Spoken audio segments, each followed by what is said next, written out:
Salut les Veriens et bienvenue dans votre émission d'actu à cœur ouvert. Pas mal d'expériences inattendues et de mises à jour sont au rendez-vous cette semaine.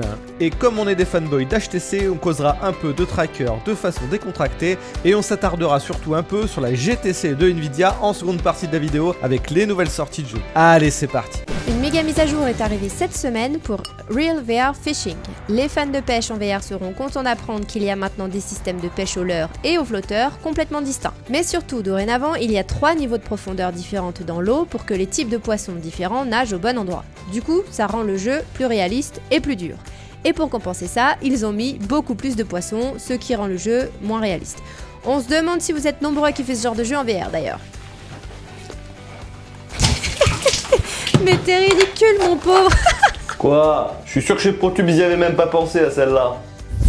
La plateforme d'exposition virtuelle Curatour est désormais disponible sur Quest via l'AppLab et sur PC via Steam. Et elle présente pour commencer le musée du plastique 2121. C'est une exposition qui envisage un avenir dans 100 ans, dans lequel l'humanité a résolu les problèmes climatiques et de ressources auxquels elle est confrontée aujourd'hui. L'objectif du musée est de créer une perspective positive pour l'avenir, tout en informant les visiteurs sur ce qui doit être changé et sur la manière dont ils peuvent jouer un rôle.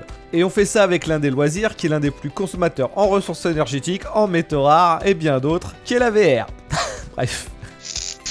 Après ce futur dystopique, on retournera dans le passé avec Wanderer. Le titre utilise pas mal de mécaniques similaires à Half-Life Alyx et nous propose dans ses voyages dans le temps de corriger les erreurs du passé. L'équipe de développement a donc enfin annoncé ce qui serait cette fois la date de sortie définitive et ce sera donc le 27 janvier 2022 que nous pourrons enfin mettre la main sur ce jeu qui semble très prometteur. On rappelle qu'il sortira sur toutes les plateformes PC et que sa version PSVR aura carrément le droit à une version boîte. Cette consommation de plastique supplémentaire sur la console de Sony étant peut-être un certain gage de confiance vis-à-vis de la qualité. Et concernant de la qualité, c'est la série animée Tales from Soda Island qui m'a agréablement surpris avec la publication de son 5e épisode. Disponible sur VR Player Animation dans votre Quest, cet épisode gratuit nommé The School Trip vous propose de suivre une goutte de glucose depuis son départ jusqu'à la bouteille de soda. La machinerie que l'on découvre en VR à 360 degrés 3D est carrément bluffante et inventive. On est chaque fois un peu amusé et émerveillé par l'univers qui s'ouvre devant nous à chaque étape du parcours, comme si l'infini des possibilités était en route pendant un moment avant d'atteindre son objectif. Et je vous mets comme d'hab les divers liens dans la description. En lien aussi dans la description de la vidéo, c'est le nouveau mode VR disponible pour Mafia 3. Le modeur VR de GTA V et de Red Dead Redemption 2 avait lancé il y a peu un mode VR pour Mafia, puis s'était attaqué à Mafia 2. Luke Ross remet donc le couvert et comme pour les versions précédentes, vous devrez être abonné au Patreon du développeur pour avoir accès aux divers modes de Mafia. Il faudra donc débourser la somme de 9€ par mois pour en profiter. Mais outre Mafia, cela vous donnera également accès au travail de Ross sur GTA V et RDR2.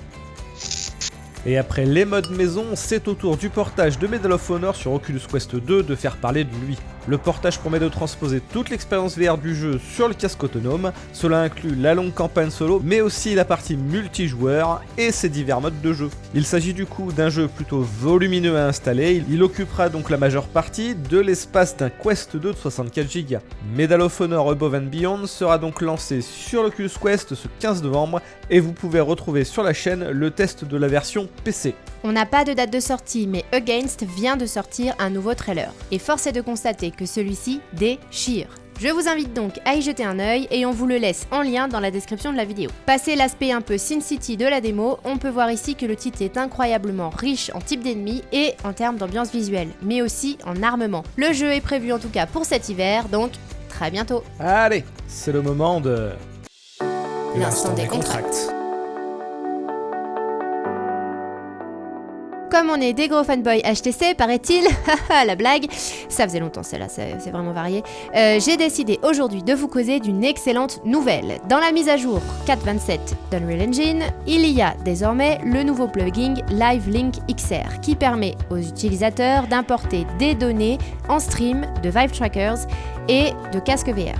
Ce qui va donc permettre de faire plus facilement du full body tracking. JD vous a fait un tutoriel sur notre site et comme on est des fanboys HTC, on a commandé des Tundra Trackers. Et ouais, moins cher, aussi performant, plus petit, avec plus d'options de réglage et la mallette de rangement offerte. Et ben voilà. Bref, actu suivante. Les premiers détails commencent à émerger dans la presse spécialisée sur l'architecture Lovelace contenue dans les cartes graphiques RTX 4000.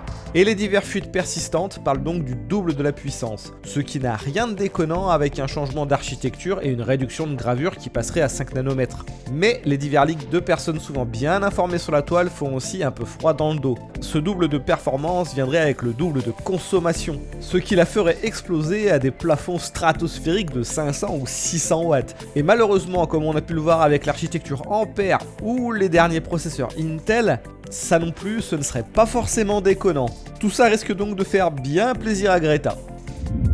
On continuera avec Nvidia puisque la GTC 2021 a été l'occasion pour la firme de parler d'avatar. Avec l'avènement du métaverse par Facebook, Nvidia a donc rappelé que les avatars auront grand intérêt à utiliser les technologies de la firme. Ce fut donc l'occasion de présenter le système d'IA à reconnaissance d'expression faciale introduite dans une borne pour la commande de vos burgers. Mais aussi et surtout de présenter cette technologie Maxine intégrée à un avatar plus photoréaliste. Le rendu est plutôt pas mal, d'autant que l'avatar a un temps de réponse de 2 secondes et pourra parler plusieurs langues. Une belle technologie qui pourrait donner vie un jour à tous les PNJ dans nos jeux vidéo.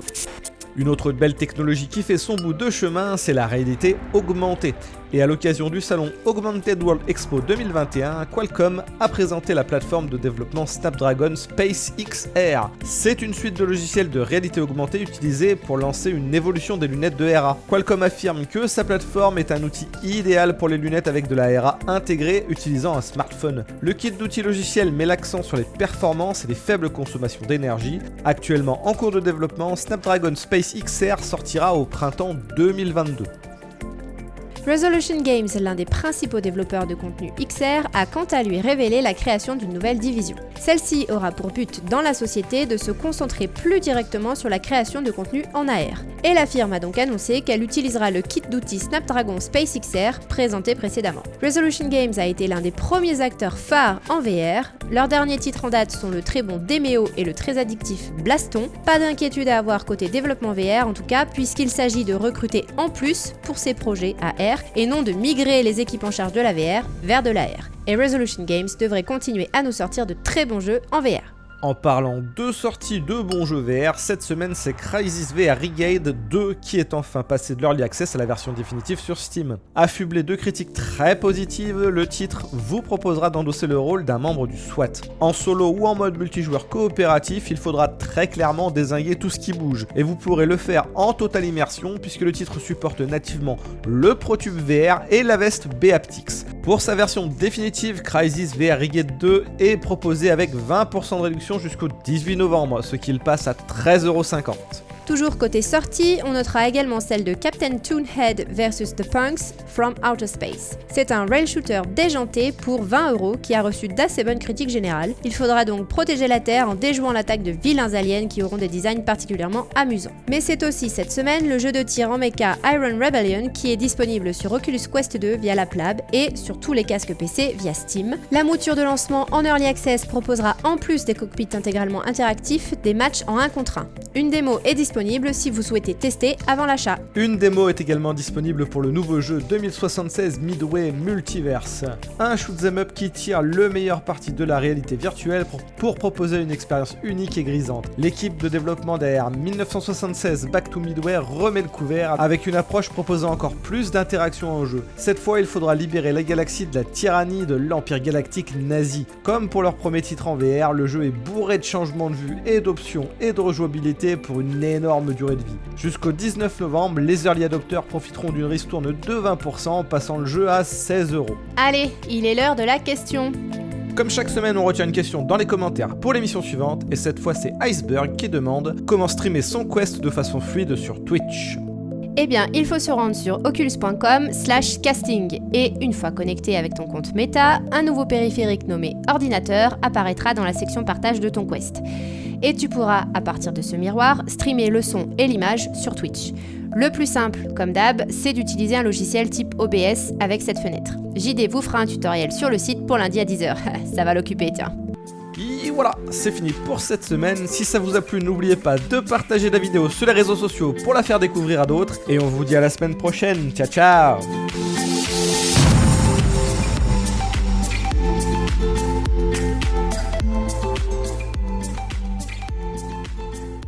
difficile de savoir si c'était le bon choix à faire ou non, mais il est clair que le changement de nom de Facebook à Meta a fait couler beaucoup d'encre. On vous laisse un petit florilège de délire sur le sujet.